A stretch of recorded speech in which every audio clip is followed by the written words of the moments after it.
Hi, friends, and happy Friday to you. Can you believe it's the end of the week? I'm sure you've been very, very busy. We are so thrilled to have you here. Hello, welcome to In the Loop. I know Greg has some great news to share with us today. Welcome to the show. If you're brand new to the show, a big welcome. I'm Winnie Sun, a longtime financial pro, CNBC council member, and longtime Forbes contributor as well, and host of Level Up, which can also be found on NASDAQ. So, I know what you're really excited about is like, what is Greg going to share with us this week? How are you, Greg? How's it going? I am doing good. Hello, everyone. I'm Greg Nibbler. If this is your first time, I'm a longtime tech reporter and reporter for Fox 12 Oregon out here in Portland. And I've got some interesting things to talk about. We're going to be talking about a little bit about travel, some virtual travel. So we've got that, of course. There could be some robot news. All of that coming in on today's episode. So lots of stuff to talk about. It's always great to be here of course, with Winnie, and for all of you tuning in, and on all the different platforms that we're on and that we're streaming on. We appreciate your comments, your feedback. And actually, I have a tech question as a tech person, a tech question for somebody out there.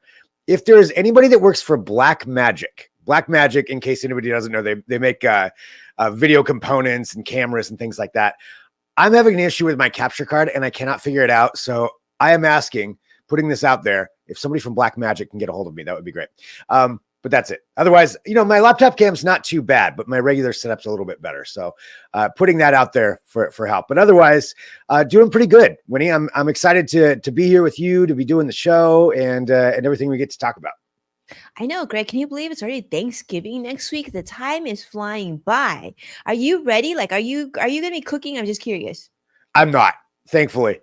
Nope. I'm going to some family. I've got 2 Thanksgivings that I'm going to. So I think at least maybe 3. I can't even remember. Oh, wow. I'm kind of along for the ride this year. So I get to just enjoy what everybody else is making. Oh, amazing. Okay, good. With that note, for some of you who are cooking or preparing, or in my case, I'm going to be ordering some and making some, I've got some news for you as well. But before we go into Greg, we like to kind of give you an update on what the market's showing. It hasn't closed yet. Yes. We've got a few more hours to go, but currently the Dow is down just 12 points, so it's not too bad. NASDAQ is up 18 points, so we like that. And the S&P 500 is up over 6 points as well. So, Greg, stocks continue to see, unfortunately, a slight decline today, but get this. We're going to be on track for the 3rd consecutive week of gains. In fact, November has been pretty great. In fact, they're calling it a November rally now. The gains have been triggered by some things that we like and we're hoping to continue, and that is favorable U.S. inflation data. And this is giving us hopes that the worst of inflation is over, and hopefully that the Federal Reserve's tough stance on rate policy and those really hefty rate hikes, hopefully more of them are behind us. Now, I've been reading a lot saying that we probably will still continue to see some increases in rates, but hopefully the worst is behind us. Now, November has been a great month, like I talked about. We're calling this a rally. The S&P 500 now has posted over a 7.5% increase. The Dow is also up over 5.7%, and the NASDAQ up over 9.7%. So we're happy to hear that. All right, Greg, we talked about Thanksgiving. And so I figured since we're going into next week, now I know Greg has multiple Thanksgivings that he's attending. I'm guessing some of them are family Thanksgiving and some of them are Friendsgiving. But for those of you who are tuning in and you're not as fortunate as Greg, you might be in my boat where we're doing a little bit of cooking, a little bit of going and ordering food. Well, you may have noticed that turkey prices have seen a significant drop as we're going into Thanksgiving. So this is some good news. In fact, I want to share with you. So most turkeys, I guess, for like that 10 to 15 pound average size turkey, they dropped by 13%. In fact, last month. in prices. So now turkeys they're saying there's been a dramatic 29% slump last month compared to actually in October compared to a year ago. This is according to a report that came out recently on the price of Thanksgiving food. I figured this was good news because, for a long time when Greg and I have been doing this show the last year and a half, I kept saying how things had gotten more expensive. You remember, Greg, last year turkeys were really pricey. Yeah, it was. I'm actually surprised. I didn't even expect you to say that right now. I was bracing for record high, like they're going to be way more expensive. Yeah, that's actually good news. I feel like that's kind of a surprising thing for a Thanksgiving, that it's going to be lower prices. That's great. Yeah, so the turkey's going to be cheaper, and sweet potatoes have dropped a lot as well. But some areas that actually are probably going to still be somewhat more expensive are going to be places, things like canned cranberries and canned pumpkins and green beans and even potatoes. So it's interesting because I saw a report that came out this week talked about the least popular dishes on the Thanksgiving table. So I figure for those of you who are maybe like still last minute preparing, these are areas that you probably want to save your money on. So I read that nobody really likes cranberry sauce. So don't do that. Nobody really likes candy yams, which honestly, I don't even know what candy yams are. And then the last thing people don't like, they don't like the green bean casserole. Oh, So if you're going to serve green beans, make sure they don't make the casserole thing because they're saying that these things are all mushy and nobody likes baby food/food. so for me, I don't know what the candied yams are either, really. But a green bean casserole, I agree. I'm not a green bean person, but cranberry, I do like the cranberry sauce. Do you like the canned or do you like the fresh? Because people are saying, based on that report I was seeing this week, they said, okay, we don't mind it if it's maybe fresh, but if it comes in a can, it's like in that cylindrical Yeah, the big shape. gelatinous. I like both. I'll go for it. I still like the canned stuff. I just like cranberry in general, so I'm gonna, that's fine. Just bring one can and then I'll take care of that. I'll eat that, but the rest of it I get. But I didn't realize that many people hated cranberry. That's kind of interesting. Yeah, actually, it was the last one. I think it was like 20 something percent. But people don't Wow. like cranberry. Yeah, I'm indifferent. I think it's fine. I mean, I kind of associate with Thanksgiving, so I kind of Uh-huh. like it's cool. Okay, and speaking of Thanksgiving, I wanted to share this other story. Actually, a few other stories for you, and the same thing because I think it's just fun. We're celebrating going up to Thanksgiving. Maybe you're still on the fence of what you're going to do for Thanksgiving and you're like wondering if you want to spend a bunch of money, but you still like feel like you maybe kind of you're debating whether to go full on Thanksgiving or go get Chinese food takeout. Let me just say there's an option that could be sort of in the middle that could be cost effective for your family. So how about this idea? How about celebrating Thanksgiving but Target style? Yes, Target, like Walmart, Target, that Target. In fact, Target is doing an entire Thanksgiving feast that serves 4 people, believe it or not, for under $25. This is going Wow. to include a turkey that's less than $1 a pound, sides and desserts for under $5. They're saying this is going to include a 10-pound turkey, potatoes, green beans, like cream of mushroom sauce, and Greg's ocean spray jellied cranberry sauce, stuffing, and like Heinz turkey gravy and all that stuff. Less than $25. They're actually letting customers order this online for in-store pickup, curbside pickup, or even delivery through their option to ship. I thought that was pretty cool. I mean, $25 to feed a family of 4? Yeah, That's like that's a really good deal. I'm kind of surprised. I don't really know. I mean, I'd love to see like how it actually looks like in real life, but that's a good deal. That's a really good deal. I guess I'm just really curious of what this looks like. I almost feel like I need to go get this thing. But yeah, so Target, great job, Target. I'm hopefully it'll help a lot of families out. But Yeah. if not, here's another thing, Greg. And when I read this, I'm like, I gotta share this with Greg on the show. And this is a Thanksgiving pizza. Did you know that this is a thing? Yes, No. indeed. In fact, a survey from last autumn showed that 1/3 of Gen Zers actually prefer pizza over turkey for their Friendsgiving celebrations. Who are Prefer these pizza people? over turkey. I mean, look, I like pizza. Don't get me wrong, but it's Thanksgiving. I want some turkey. Exactly, right? I love pizza too. I love Yeah. pizza all the time, even for breakfast. But Yeah. Thanksgiving, I feel like that's just like no. But anyway, DiGiorno is introducing a limited edition Thanksgiving pizza that combines turkey, pizza, sides, all in one pie. So Uh, this Thanksgiving pizza is going to feature a Detroit style crust loaded with turkey, gravy, sweet potatoes, cranberries, green beans, two types of cheese, and crispy onions. Ugh.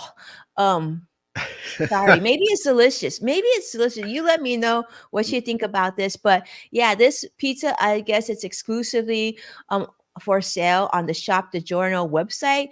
I guess every Wednesday from November 1st to November 22nd. Um, so you got one more yeah. Wednesday left. I mean, I'd try a bite of it just to say I did it. But I don't know. That's too many things stuffed into a pizza. One pizza. It's $11.23 though, so it's cheaper than your whole Target meal for four people. That's But I don't know true. how many people one pizza will feed. I don't think it's gonna feed four people.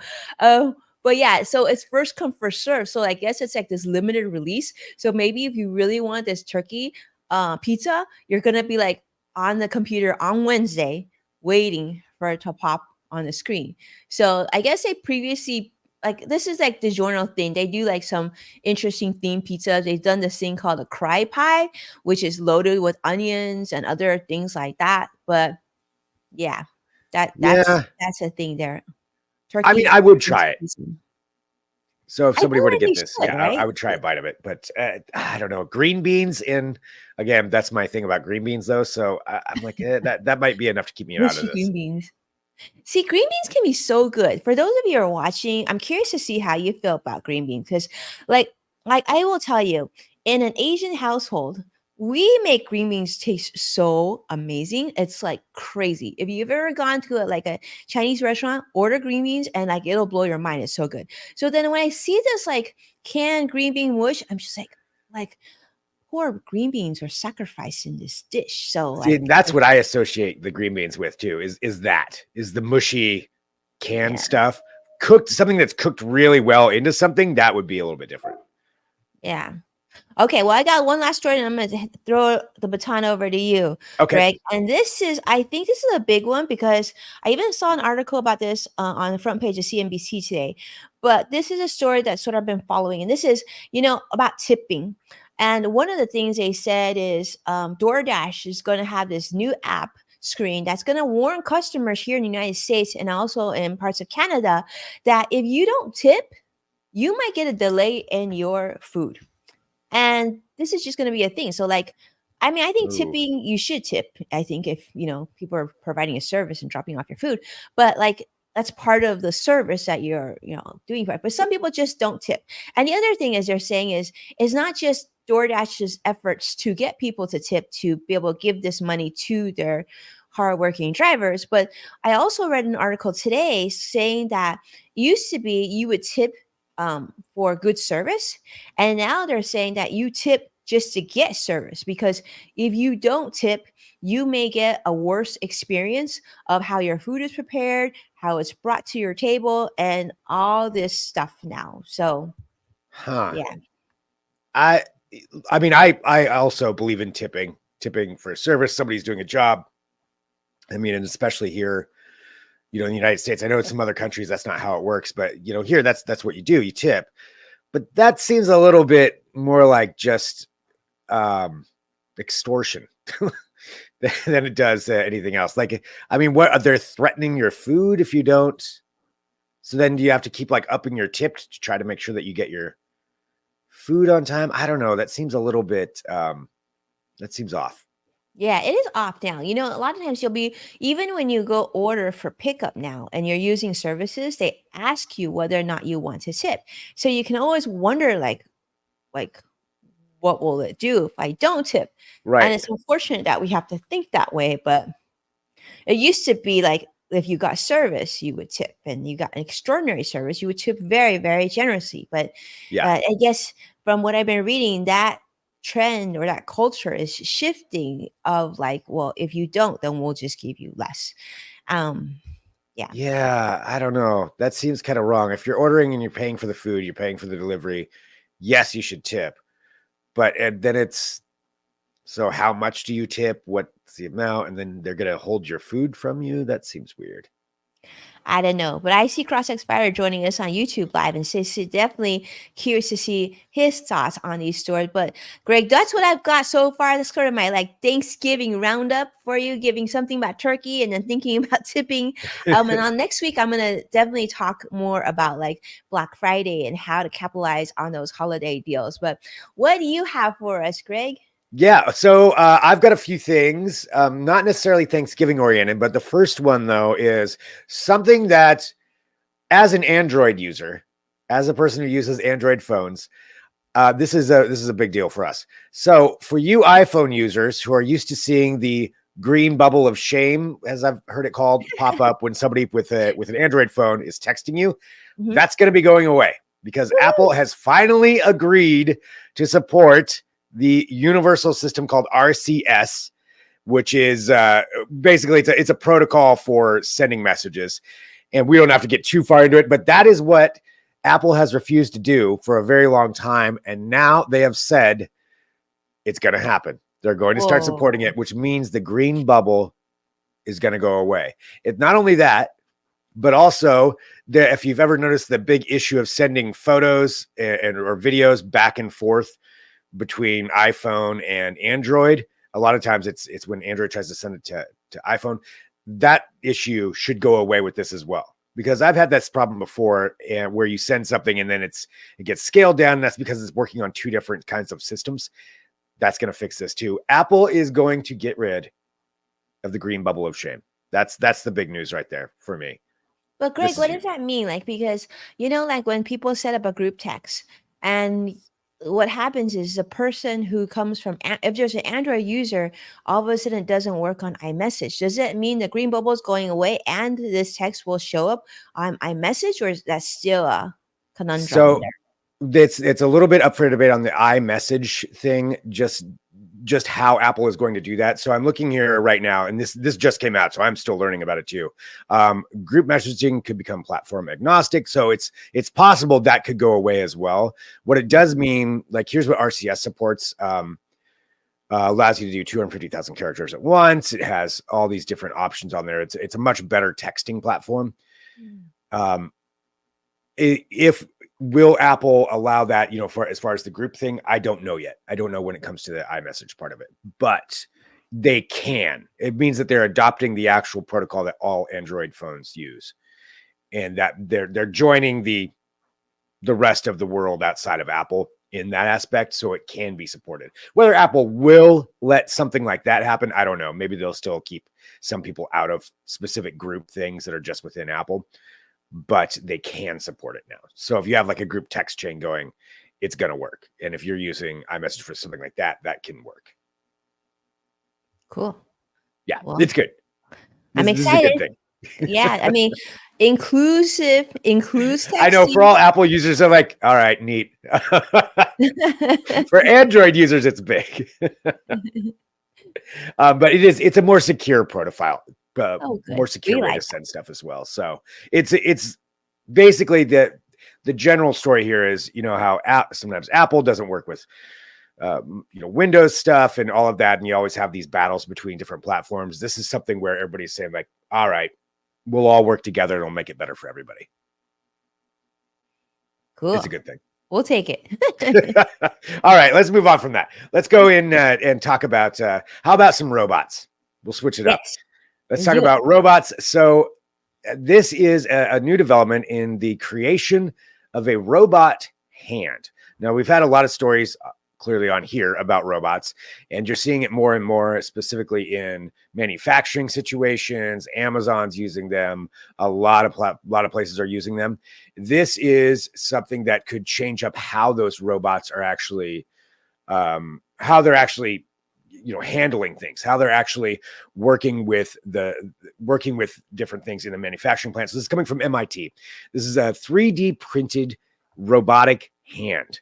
Cool. And there it is. So you're taking a look right there, and you look at that. It's almost like it's got tendons. It's got all of this wiring to it. It's got a lot of different ways that it can hold. It looks, quite honestly, like a real hand. like a human hand.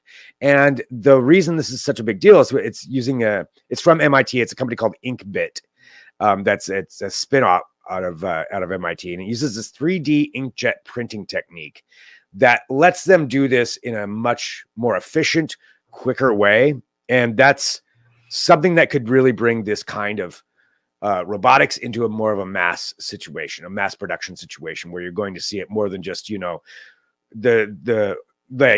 look right here. That's a great example. Looking at, that's what it's really mimicking what an actual human hand could be. And then they're showcasing what some other stuff you could do as well, where you could create other kinds of things. Like if you talk about organ replacement or 3D printing, things like that, this is something else this is the start of that kind of stuff. Really bio inspired organs, things for robots, or even down the road, perhaps something for humans. So that's really exciting, seeing where 3D printing is going and seeing how they're creating this and what it could do. I think it will be a little while till we see the robot with the actual human hand, or, a Luke Skywalker hand going around, but we're getting there. And 3D printing is going to be one of the ways that this is going to be really, you're going to be able to mass produce these kinds of things. It's pretty exciting stuff. It is really exciting. To be honest with you, I'm looking at this and I'm thinking it looks like a hand, like just, the at least internal structure of a hand. Mhm. And from my standpoint, I'm thinking with all that's been developed so far with robots and the ones that you've shown us on the show, I'm Mhm. actually surprised that this hasn't been done already, because it would feel like to get all the internal, like looks like arteries and tendons, like this would have been in the design earlier. But it's cool. It just seems like if it's more cost effective and it can give you, I guess, more of an accurate grip, Yep. that seems great. Like we can start printing these at home. Yeah. Right. And they have been 3D working on printer. this stuff before, but the problem is it's really expensive and really complicated to actually make some of that. We've seen some other robotic hands before, but so if you can 3D print it, though, it Mhm. reduces that cost tremendously and the difficulty of putting it all together. So that's where the big breakthrough is on this, just that more people could do it. And like you said, I mean, if you had one of these printers at home and you had the designs, you could hit print and make your own. This is a Mhm. specific printer that's much more expensive than I think anybody's going to have at home.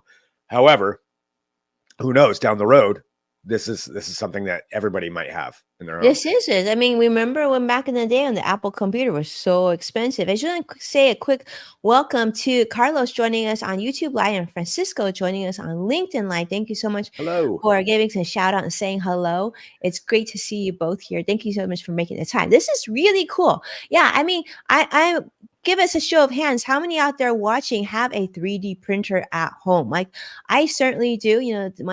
My son is a big CADer, like he does a lot of CAD programming and whatnot. So he prints all sorts of things. And, of course, it's not to this specification or sophistication, but to be able to do that in the future. Imagine you need something, and like Greg was saying, this is just be so much more affordable. For those of you who are parents are watching us perhaps on Modern Mom, imagine if you could be printing Legos at home. How cool Yeah, that would be. It just seems like that's the direction it should go.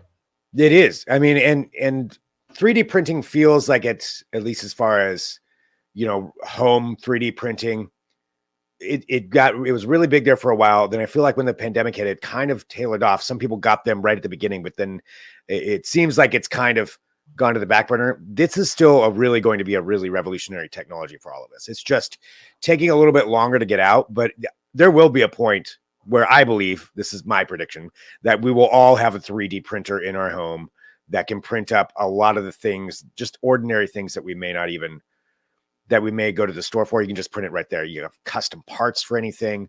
You need a new doorknob, you'll just print out a new doorknob. You'll have one right there. That kind of thing is coming down the road. And this is more specifically for this industrial side, but that's pretty impressive too. And what Yeah. they're doing right here. So 3D printing is really exciting. It is exciting. And I'm with you, Greg. I think that the future is going to be like one unit where you can print on paper, you can print Mhm. on other materials like that, and it will be one machine, because we're even seeing that with a lot of like appliances that we have in the home where it's Yep. coming together. So we don't have more stuff, but it just becomes smarter. Yeah. Yeah. Pretty cool. So that was the one I wanted to showcase there. Maybe I'll do a whole thing on 3D printing here for one of our upcoming shows. And we Yeah. could just look at all the different cool things that are out there. Super fun. That might be a lot of fun. All right, but I do have one more. So we were talking about Thanksgiving, talking about traveling. This is something you don't have to go anywhere to travel for, or don't have to actually leave your home, but you can travel and tour ancient Rome. So this isn't the first time that we've seen something like this, but this is a new version of this idea. And this just came out, I believe, last week. And it's a way to tour ancient Rome. This is, it's called Rome Reborn. So it's an updated version of what they had before, and it's updated by a lot. If you've ever seen one of these before, this is much different. So what you can do is they really have digitally 3D model recreated ancient Rome, what it looked like. And this is using the most up-to-date archaeological information, historical information, topographical information, all of it combined in there to where you can go to this site and you can go on a tour. They even have a tour guide that's for this virtual tour that flies you over and tells you what you're looking at and shows you, just really, really accurate representations of what ancient Rome would have looked like. Now, if you're a nerd like me, this is pretty cool. This may not interest everybody, but I figured there's some more people out there that might be interested in it. And it's pretty fun. I've done one of the tours. I've gone on one of them. There's a few of them that are available for free. There are some other ones you can do that are premium and you have to pay a membership fee. But I love this kind of stuff. Using technology and history, the combination of those two is right up my alley. That's why I like video games that are historical video games. But it's pretty fun. It's pretty neat. And especially, if you're sitting around over Thanksgiving, over the weekend, you're like, okay, I needed just a little bit of a break for a minute. I would suggest checking this out. I'm definitely checking this out, Greg. This is a great recommendation. Thank you so much. Carlos is on YouTube. I've been saying, nice on that too. I will say this, Greg, as someone who's visited ancient Rome, I think you can't replace the experience of being there in person and seeing everything. But that being said, you really want to pair it with something like this because just like, when you're like, for example, watching Hamilton on Netflix versus watching it live, in the theater, you see different angles and you miss certain things, but bringing this both will give you a great, a more complete picture. I feel like I would want to do this experience virtually first, and then I would want to go in person just to see how it compares. But yeah, I think this is only a good thing, and it just brings more parts of the world to us because not everybody can just get on a plane and fly to ancient Rome, and I feel like everybody deserves to see it.